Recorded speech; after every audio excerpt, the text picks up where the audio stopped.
Hello and welcome back to my YouTube channel. If you're new here, my name is Saffron and I'm a short track speed skater from Melbourne.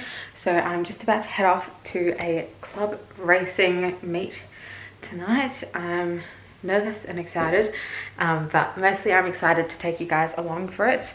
My mom's coming to watch. She's going to film the races and I'm going to talk you through over a voiceover how they went and analyze everything I was thinking in the moment. But anyway, I'll leave you guys here. I've got to head off to the rink for racing. Yeah, let's get the voiceover started. Right, we're off. Let's get straight into it. So I started off with the 777 meter race, which is 7 laps of the rink. Here's another outlook looking on to my start. It was a pretty good start, not like amazing, but not bad either. And so here I tried to get into a good position straight away. I was chasing Voda down, who was the one out the front, and the others were hanging on behind me as best as they could. Voda was setting a really fast pace, and I really wanted to catch up to him. I managed to, I found I was kind of going the same speed as him. It was like a few meters behind, as you can see, and so that's because of my start. I think I didn't take off fast enough at the start and I let him get that gap, and realistically if I'd taken off faster at the start I could have clung to him better, gotten a bit of a draft and played it that way, but that's just something I need to work on for the future. So here I am just going around for the 7 laps. The 777 isn't a proper racing distance. This is just one we sometimes do in club racing, but I never do it at nationals or anything like that. Although I do really enjoy it because I find the 500 a bit of a shorter sprint, and I like that the 777 is just that little bit longer. So here I'm getting a pretty good gap with the others behind me. I honestly felt like they were right behind me for the whole race.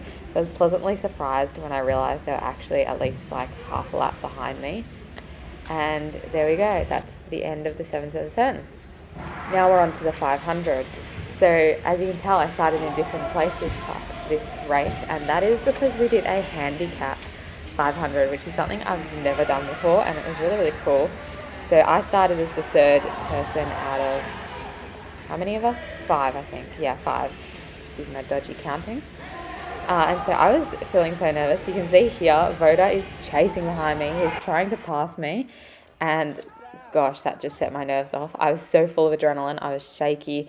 You can definitely see I'm wobbling. My technique is messy, just because I was so focused on chasing down the 2 skaters in front of me whilst also trying not to let Voda overtake me, and he was really trying to pass me.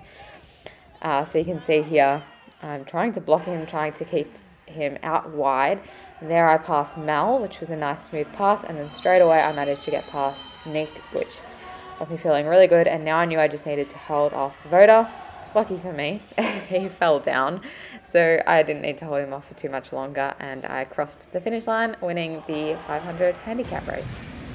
Okay, so now we're going to the 1,000 meter, which was the last race. Unfortunately, I don't have a proper full clip of this race. I just have a random assortment of little clips, but my takeoff from the start was slow-ish, which is, it doesn't need to be fast from 1,000, but I would have liked to get to the front sooner, because when I took off, I ended up being the 4th person, I think, so I did have to overtake a few people, and then, of course, Voda again. As you can see, this race was very similar to the first one, the 777, in that Voda got away from me, and I was kind of just the same speed as him, but just a few meters behind, and then the others were a few meters behind me again. It was a good race. I came 2nd. I was really happy with that. Just a smooth race, and yeah, a good night of racing. So yeah, that was my racing experience. As you can see, I'm changing different clothes because I am home. It is the next day that I'm doing the voiceover and editing all of this. But yeah, my racing experience last night was really good. I was really happy to walk away with 2 seconds and a first. I particularly didn't think, I was a lot better than I thought I would have been. I thought I would have had to work harder to achieve those positions. And yeah, overall I'm just really happy. The handicap race was just so chaotic and so much fun, and I think it was really fun just to have that sort of fire in my belly and the passion to avoid getting caught by the skater behind me, but also trying to catch the skaters in front of me. So yeah, it was a really lovely night of racing. I'm looking forward to seeing what my times were. And it was my last racing, I believe, before the Duke's Trophy at the end of July, where I'm competing for Victoria. So it was really fun to just have racing that was good. I felt good, I had fun, I was relaxed, because I feel like it leaves it on a good note before the serious racing begins. And I will, of course, take you guys along for the Duke's Trophy in July, so stay tuned for that as always. Anyway, I'm going to wrap this video up here. Hope you guys liked it. I hope you liked seeing, I don't know if you heard that, but Siri just made a noise in the background. Whatever. I hope you guys liked seeing a glimpse into racing and getting a bit of a rundown. I love filming these to like analyze my skating and also to be able to look back at it and see how I used to skate. If you did like it, please give it a thumbs up, subscribe down below, turn on notifications, all the things. If you want to support me, you can check out the links in the description for ways to support me at my training and my skating. Yeah, thank you guys so much for watching, and I'll see you in my next video. Bye.